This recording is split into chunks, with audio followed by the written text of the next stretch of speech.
Welcome to the Real News Network. I'm Sharmini Perez coming to you from Baltimore.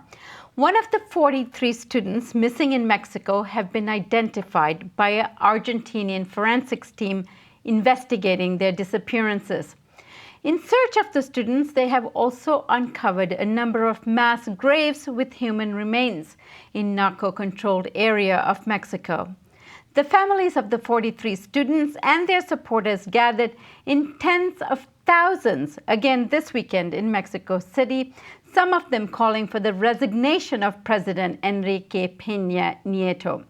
The case has come to signify the abuse of authority and corruption that is ingrained into the climate of fear and lawlessness in Mexico. Now joining us to discuss the latest developments in the case and the protests from Paris, France, is John M. Ackerman.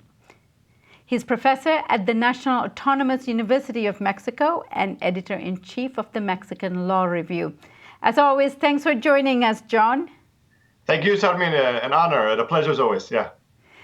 John, let's start by updating our viewers on the latest development in the case.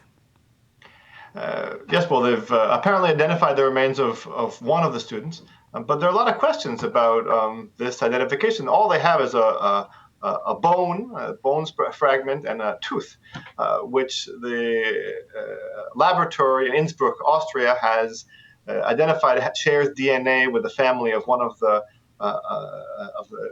students from Ayotzinapa. But there's no clarity about these bone fragment was actually found in the place that the Attorney General said it was found. There are all sorts of questions about where exactly the bodies were supposedly burned. There's a real mess. No one is clear, neither the authorities nor the society trust the different versions that are circulating around.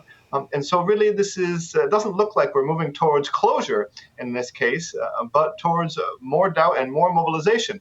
And even if they were to find these 43 students dead, which we hope is not the case, this movement has gone way beyond just the question of justice for these students, which is, of course, very important. This has become a widespread movement throughout Mexico with lots of international solidarity, and which people are even calling today a second Mexican Revolution. This was 100 years ago, 104 years ago, the Mexican Revolution. And the movements on the ground, in the streets and among the Mexican people are closely mirroring, in fact, even symbolically in terms of dates, the events of the old Mexican Revolution, the first Mexican Revolution of 1910.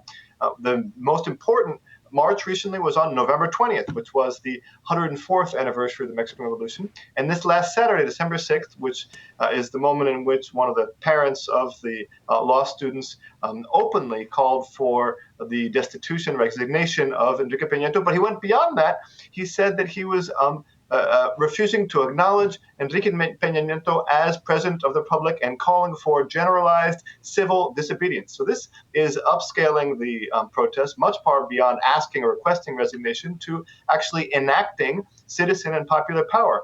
And this is happening all over the country. And that Saturday speech on December 6th was the anniversary, the 100th anniversary of the triumphal entrance of Pancho Villa and Emiliano Zapata to Mexico City 100 years ago, which was sort of the climax moment of the Mexican Revolution. And so this taking directly of popular power, not waiting for authorities to resign or step aside, is happening all throughout the country, and particularly in Guerrero. At least a dozen, perhaps over 20 municipalities in Guerrero are now controlled by local self-defense groups.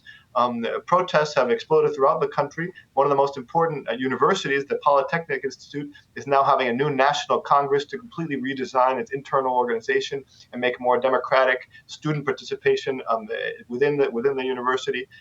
In Chiapas, in Coahuila, and in Sonora, in the north of the country, the south and the north of the country, there are very important, separate but directly related and inspired struggles around issues of power and control. For instance, the Congress of Sonora was recently taken over by citizen groups, and they just declared themselves a popular Congress and immediately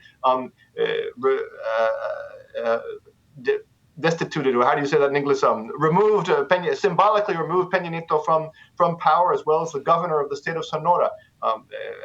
Signed formal documents which took his power away from. These are symbolic acts still, but it represents and it signifies a real awakening of civil society in Mexico. So, John, President Nieto is obviously observing all of this, and he has revealed a plan to boost the economy in at least the southwestern region. Recently, this is the area where the 43 students went missing. Do you think the plan will address the underlying economic issues that are required at this time? That's a good question. This 10-point plan is a very insufficient and, in fact, counterproductive move on the side of Peña Nieto. We can look at it both politically and economically. Politically, it's a failure because what is a political crisis of his government, the legitimacy crisis of his government, he's trying to resolve through very minor bureaucratic technical fixes, like changing the national emergency number from 066 to 911. Creating a national identity card. Mexico already has a national identity card, but they're going to give it a new name and a different procedure for making it. Making local police more dependent on state police, municipal and state police. These are all sort of bureaucratic switching of gears and moving things around, administrating the crisis, which is not going to resolve anything when the crisis is political and it's about legitimacy at its root. And on the other side, he announced new economic programs, which aren't really new either. These new economic programs are basically the expansion of neoliberal policies towards southern Mexico. This is the dream of Vicente Fox. When Vicente Fox, the president from the right-wing PAN party who came into power in 2000, when he came into power, he announced something called the Plan Puebla-Panama, the Puebla-Panama plan, which was basically turning the whole southern part of Mexico, the isthmus of Tehuantepec and Oaxaca, into a big enclave for maquilas, bringing the whole model of underdevelopment of the north of Mexico down to the south. And most importantly, and this is what Peña Nieto is really trying to do, is disarticulate and weaken the bonds of solidarity and of community development. This is very much of an indigenous historical area, Guerrero and Chiapas and Oaxaca, full of community organizing and of revolutionary ideals. So through his sort of economic plan, which is, again, these enclaves for international capital, what he's trying to do is also have this political project of disarticulating the networks of solidarity which are creating the uprising today.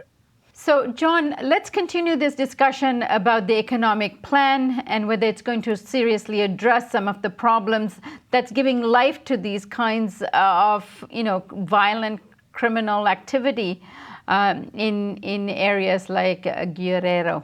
Okay, yeah, sure, of course, Sarmini, a pleasure. Thank you for joining us on the Real News Network.